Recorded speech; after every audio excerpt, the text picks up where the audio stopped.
You know what's actually kind of funny about all of this? It was Jesus himself who ultimately helped me escape the confines of institutional Christianity. I was only about 10 years old when I performed that classic heartfelt conversion moment. Dear Jesus, please come into my heart right now and be my Lord and my only Savior. And I absolutely meant every single word of that pledge. I was completely, 100% all in on the lifestyle. I was at every youth group, every late night worship session, listening to all the Christian music, you name it. Honestly, if you had met me back then, I would have told you without even pausing for breath. Yes, I am totally saved, and I know exactly where my soul is headed when I die. But here is the massive, unexpected twist in this entire story. The stuff that truly took root in my mind was never the big, splashy miracles. It wasn't about the walking on water, the miraculous virgin birth, or even that famously empty tomb. No, what actually stuck with me were the actual direct words. Things like, seek, and you will certainly find what you are looking for. Or the simple instruction, knock on the door and the way will be opened for you. And perhaps the most potent of all, the actual kingdom of heaven is deep within you, and it exists all around you. See, nobody ever warned me that those particular verses were essentially spiritual nitroglycerin. Because if you actually choose to live by those specific lines, you definitely won't remain safely tucked inside the church bubble for very long. In the beginning, I really tried hard to just be that perfect, model, good Christian person. I read my Bible every day. I prayed constantly. I repented for everything, and I made sure to confess my sins. But as I grew up and got a little older, an uncomfortable feeling started to creep in that something just felt wrong. On paper, the whole doctrine was supposed to be centered around the concept of God is pure, unconditional love. However, when you looked at the practical application of it all, it really felt more like, no matter what, you are fundamentally flawed. You are still a terrible sinner. You are inherently damaged, incomplete, and perpetually broken. You are completely worthless and truly nothing without the intervention of Jesus. You would face eternal torment if he hadn't endured that incredibly painful, horrible death for your sake. And then, on a weekly basis, we'd all participate in symbolically consuming his body and drinking his actual blood. We were instructed to call that very specific act Holy Communion. Eventually, I had to take a step back and seriously contemplate this reality. If you strip away all the visual packaging of stained glass and the gentle background music, what are you actually left with?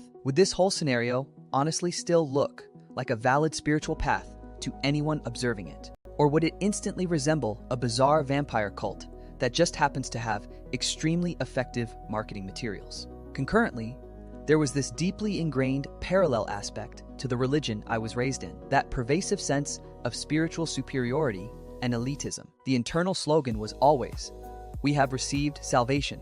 We are the lucky ones who possess the absolute singular truth. We are guaranteed a spot in heaven after we pass on. Everyone who doesn't share our story, they are completely deceived, utterly lost, and headed straight for the fire." And I watched so many good people I genuinely loved, slowly adopt this ingrained identity. I am inherently special and superior solely because I happen to believe this specific ancient story, and anyone else who disagrees is essentially facing spiritual doom. That's the exact moment something deep inside my own foundational beliefs started to violently crack. Because the same figure of Jesus, who was supposedly supposed to enthusiastically endorse all this judgment, was also the one who had delivered these radically different, profound statements to his listeners. The true kingdom is very much like a hidden treasure, buried secretly within a common field. And also that powerful condemnation, woe to you, religious leaders.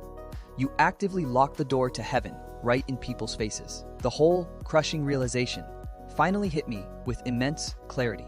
The real root of the problem wasn't entirely the secular, skeptical world out there at all. The actual core issue was the highly structured, modern religious machinery itself. I began to see the distinct energy of the modern-day religious gatekeepers, the new Pharisees. These were the self-appointed guardians, the people who claim they speak for the divine while their primary function is keeping everyone spiritually stunted and absolutely terrified. And that, right there, is precisely where my own deepest internal civil war began to rage. One powerful part of my mind was just screaming with sheer panic. If you dare to leave the protective structure of the church, you will be instantly deceived and led astray. You are guaranteed to completely fall away from everything good. You might even end up facing eternal damnation in hell. But this other, quieter part of my mind just kept calmly whispering a counter-argument. If any spiritual truth is actually true, It absolutely does not require baseless fear to constantly prop it up. And if God truly exists and is as powerful as they claim,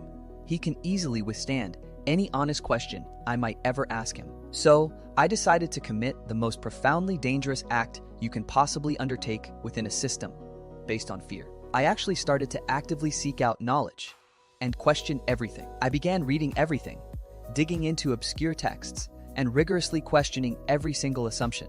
I looked deeply into the actual history, the underlying psychology, and the pure energy driving the entire system. And then, very early on in this strange intellectual awakening, I stumbled upon a text that completely rearranged my entire reality. I found the incredible, often suppressed text known as the Gospel of Thomas. This text contained none of the typical, graphic depictions of the violent drama on the cross. There were absolutely zero sermons detailing literal hellfire and eternal torment in it. And certainly, there was no mention of the messy internal politics of the established church organization. It was simply a clear, stripped-down voice that sounded exactly like the Jesus I thought I already knew. But now, this voice felt totally uncaged and free to speak.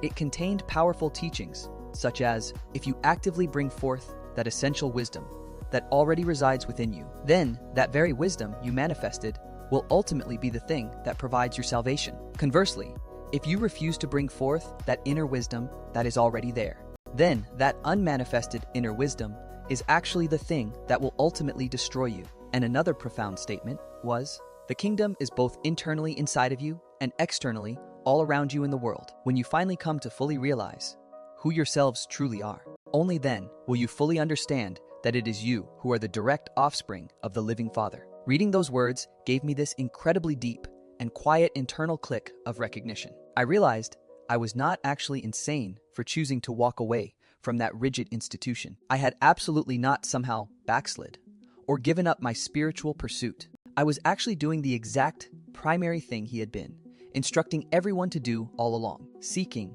knocking, and looking deeply within myself to find the kingdom, instead of blindly outsourcing my soul to a building and a rigid hierarchy. It felt like the real, core teaching was finally whispering clearly, yes, you are absolutely supposed to leave that restrictive cage they built around the truth. You are meant to discover the vibrant, living truth that exists only inside of you, not spend your life constantly worshiping stale symbols of death and rigidity forever.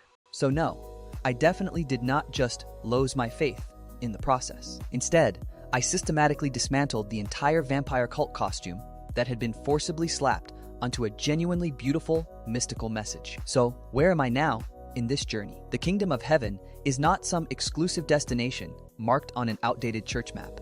It isn't something that is reserved for only one single religion or one specific belief structure, or one secret, magic prayer that only a select few know. It is fundamentally a dynamic state of active consciousness and awareness. It is a vibrant, living presence already situated both deep within you and constantly all around you. And the moment I finally chose to walk free from that controlling system, I absolutely did not walk away from the divine in any sense whatsoever. What I actually walked away from were all the people who insisted on standing right at the entrance gate, saying, "Hold on right there.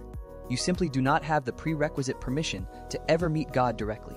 If you are feeling that very same deep tension right now, still feeling the psychological weight of those old imposed doctrines weighing on you, but simultaneously feeling a powerful pull towards something much truer and deeper inside your own core, you are not secretly broken. You haven't genuinely failed, and you are absolutely not alone in this feeling. You might actually just be in the middle of doing the exact same radical thing that I finally chose to do, using the actual, authentic teachings of that original figure to finally walk straight out of the very cage they constructed in his powerful name and reclaim the living truth that was always yours